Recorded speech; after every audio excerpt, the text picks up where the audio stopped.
Charles Adler with 3 minutes that matter. Death toll 93 in Maui. Smoke and embers started to surround us. We made it home, loaded a few personal items in the car, and headed down south to another town, some 20 miles from Lahaina, shortly before my house was overtaken by the fire. As I pulled out of the driveway, I couldn't help but think this was probably the last time I would ever see my home. It was heartbreaking. The words of Jeff Melichar, a realtor, most important, a resident of Lahaina, Hawaii. Jeff has been living there for 28 years. The odds of a person ever being killed by a shark, less than 1 in 4 million. By contrast, humans kill about 100 million sharks every year, says Holly Thomas. The writer says most of the slaughter occurs by way of finning.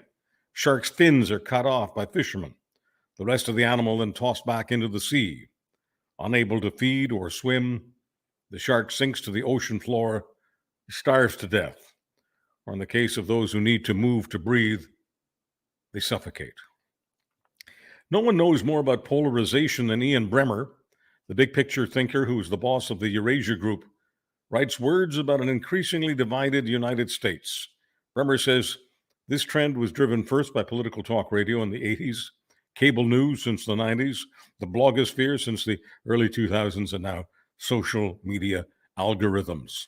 The newest media platform draws ad dollars from content designed to provoke strong emotional reaction, a process fundamentally incompatible with a well-informed and emotionally healthy society. It's a business model that maximizes profit with the use of bots and trolls, promotes extremism, and deliberately spreads false information. Ian Bremmer, who, by the way, is now Evan Solomon's boss in New York City, Bremmer has much more in his latest column in the National Post. Are we turning into a nation of slobs? Blame the pandemic? That's what most pro-observers do, but truth is it started long before COVID-19 became public enemy number one to humankind. Gus Carlson writes about the slobification of dress codes in the Globe and Mail, says, during the dot-com era, many businesses moved to all casual, all the time, along with climbing walls and nap rooms and doggy relief areas. Dot-com offices were environments where shorts and flip-flops were acceptable and even encouraged. The casualization of the workplace evolved over the next 2 decades, he says, with more businesses relaxing the rules. With the pandemic, it then dropped off a cliff. I'm Charles Adler with 3 minutes.